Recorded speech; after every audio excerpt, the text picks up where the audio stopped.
السلام علیکم ورحمۃ اللہ وبرکاتہ. محمد عاقل انڈیا سے. سر مجھے معلوم کرنا ہے کہ جو ویدر رپورٹ ہے اس کے بارے میں مسلمان کو یقین کرنا چاہیے. یہ بتاتے ہیں کہ کتنی پرسینٹ بارش ہوگی نہیں ہوگی, کس وقت ہوا چلے گی نہیں چلے گی. میں ایک انسان ہوں, مجھے اس کے بارے میں پتہ کرنا ہے, اور میں نے یہ بھی سنا ہے کہ کل انسان کیا کھائے گا کیا کمائے گا صرف اللہ کو پتہ ہے, کسی کو نہیں پتہ ہے. بے شک اس میں تو کوئی دو رائے نہیں. نحمدہ و نصلی علی رسولہ الکریم, اما بعد. بھائی یہ جاننا چاہ رہے ہیں کہ ویدر رپورٹس جب آتی ہیں تو اس پر مسلمان کو یقین رکھنا چاہیے یا نہیں, جبکہ دوسری جانب ہمیں یہ بتایا گیا ہے کہ اللہ تعالیٰ کو ہی صرف اس بات کا علم ہے کہ اس کے کل آنے والے وقت میں کیا ہونے والا ہے. اس صورت میں کیا یہ علم غیب سے اس کا تعلق ہے, اور یہ جو دعویٰ کرتے ہیں اس پر ہمیں یقین رکھنا چاہیے یا نہیں؟ سب سے پہلی بنیادی بات تو میں آپ کی خدمت میں یہ عرض کر دینا چاہتا ہوں کہ آپ کو جو شک اور شبہ ہوا ہے وہ علم غیب کی جو ڈیفینیشن ہے اس کو سمجھنے میں دراصل آپ کو تھوڑی سی چوک ہوئی ہے. علم غیب ہوتا کیا ہے؟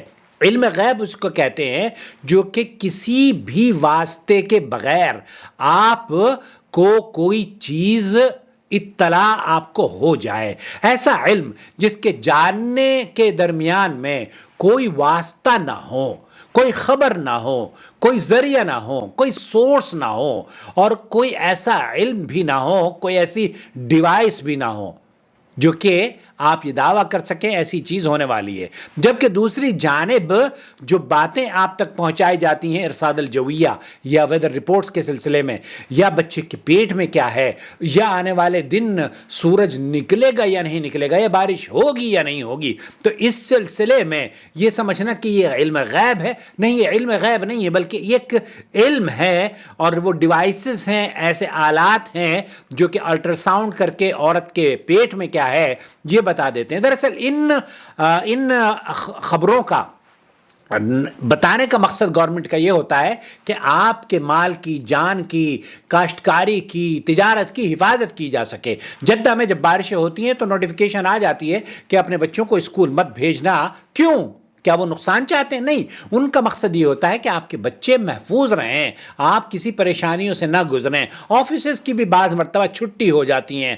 ہاں, چھٹی اس لیے نہیں ہوتی کیونکہ ان کی علم غیب ہے, بعض مرتبہ چھٹی ہو گئی ہے لیکن بارش پورے دن نہیں ہوتی. تو شیخ صالح الفوزان نے فرمایا کہ یہ توقعات پر مبنی ہوتا ہے, اور اگر کوئی یہ دعویٰ کرتا ہے کہ جناب علم غیب ہے اسے کل بارش ہوگی اور 100% میں اس بات کا دعویٰ کرتا ہوں, تو شیخ فوزان رحمۃ اللہ حفظہ اللہ نے فرمایا کہ وہ جھوٹا ہے, کافر ہے. اور اس نے, کیونکہ قرآن کریم میں اللہ تعالیٰ یہ ارشاد فرماتا ہے سورہ آل عمران میں, یہ شیخ عبد الحکیم الصافی کی آیت آپ کی تلاوت سن لیجئے.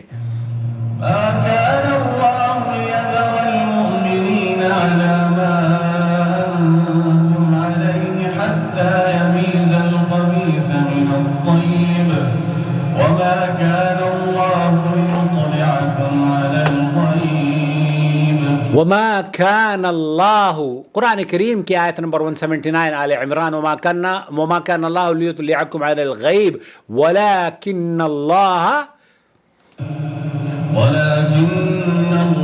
يجتبي من رسله من یشاء.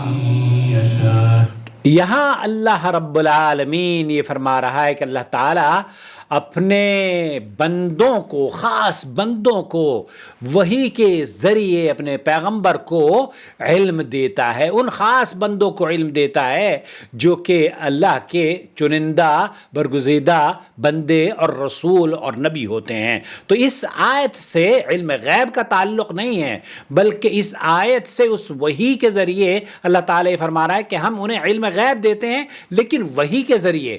اب علم غیب کیا ہے؟ علم غیب تو یہ ہے کہ حضرت عائشہ رضی اللہ تعالیٰ عنہ کا ہار گم ہو جاتا ہے. حضرت عائشہ کا ہار اونٹنی کے نیچے پڑا ہوا ہے, لیکن غیب کا علم کسی کو نہیں ہے. اما عائشہ خود پریشان ہے, ابو بکر ان کے والد محترم رضی اللہ تعالیٰ عنہ خود پریشان ہے, اور نبی کریم صلی اللہ علیہ وسلم جن پر وحی نازل ہوتی ہے وہ بھی پریشان ہے کہ میری بیوی چہیتی بیوی اور ہماری چہیتی ماں کا ہار گم ہو گیا ہے, لیکن صبح تک وہ ہار نہیں ملتا.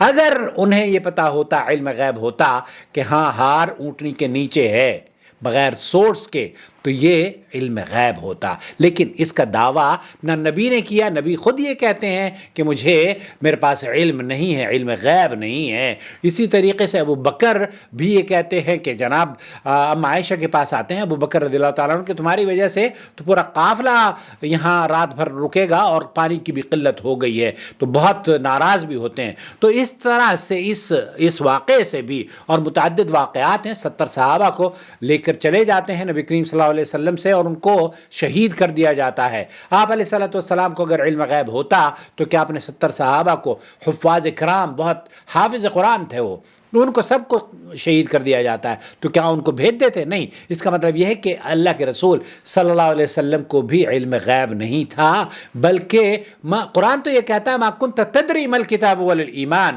آپ کو تو اس بات کا علم ہی نہیں تھا کہ ایمان اور کتاب کیا چیز ہے. تو اللہ تعالیٰ نے وحی کے ذریعے اطلاع دی ہے. تو کسی بھی ڈیوائس کے ذریعے شیخ عبدالعزیز بن باز نے، شیخ صالح الفوزان نے یہ فرمایا کہ یہ ارصاد الجویہ، یہ جو ویدر رپورٹس ہوتی ہیں نا، جب آپ بتاتی ہیں اب گرمی زیادہ شروع ہونے والی ہے، اب سردی زیادہ شروع ہونے والی ہے، توقع اس بات کی ہے کہ برف باری ہوگی، تو ایسی صورت میں یہ توقعات پر مبنی ہوتی ہے، حقیقت پر مبنی نہیں ہوتی. بعض مرتبہ ہوتی ہے، بعض مرتبہ نہیں ہوتی. لیکن مسلمان کو کیا کرنا چاہیے؟ مسلمانوں کو حفاظتی تدابیر کرنی چاہیے، اور ان چیزوں کی اس کا تعلق عقیدے سے نہیں ہے کہ جناب آپ یہ عقیدہ رکھ لیں کہ جناب کل بارش ہوگی. تو کل یہ تو مسلمان کوئی بھی عقیدہ نہیں رکھتا نا کہ کل بارش ہوگی حتمی طور پر. بعض مرتبہ سعودی عرب میں خادم الحرمین شریفین کی طرف سے اناؤنسمنٹ آتی ہے کہ آج ہم لوگ نماز استسقا پڑھیں گے. نماز استسقا پڑھی جاتی ہے، بارش کی دعا، بارش کے لیے نماز پڑھی جاتی ہے اور بارش ہو جاتی ہے. بعض مرتبہ بارش کے لیے نمازیں پڑھی جاتی ہیں، بارش ہوتی نہیں ہے. تو ہمارا مقصد صرف اس پیغام کے ذریعے آپ کو یہ اطلاع دینا ہوتا ہے کہ جناب یہ رپورٹس ہیں اور ان شواہد اور دلائل کی بنیاد پر یہ توقعات ہے. شیخ عبدالعزیز بن باز نے فرمایا یہ توقعات پر مبنی ہے، حتمی طور پر کوئی نہیں کہتا کہ کل بارش ہوگی، حتمی طور پر کوئی نہیں کہتا کہ آنے والا دن سردی اور طوفان سے لبریز ہوگا. اللہ تعالیٰ سے دعا ہے کہ جن مقامات پر بارش یا طوفان آ رہے ہیں اللہ تعالیٰ ان کی حفاظت فرمائے. والسلام علیکم ورحمۃ اللہ وبرکاتہ. اس طرح کی جو ویڈیوز ہیں آپ دیکھنے کے بعد دوسروں کے ساتھ شیئر کر سکتے ہیں اور اپنی رائے سے ہمیں ضرور نوازیے. بہت شکریہ آپ کا اس چینل کو سپورٹ کرنے کا. وما أرسلنا من قبلك إلا رجالا نوحي إليهم فاسألوا أهل الذكر إن كنتم لا تعلمون. بالبينات والزبر وأنزلنا إليك الذكر لتبين للناس ما نزل إليهم ولعلهم يتفكرون.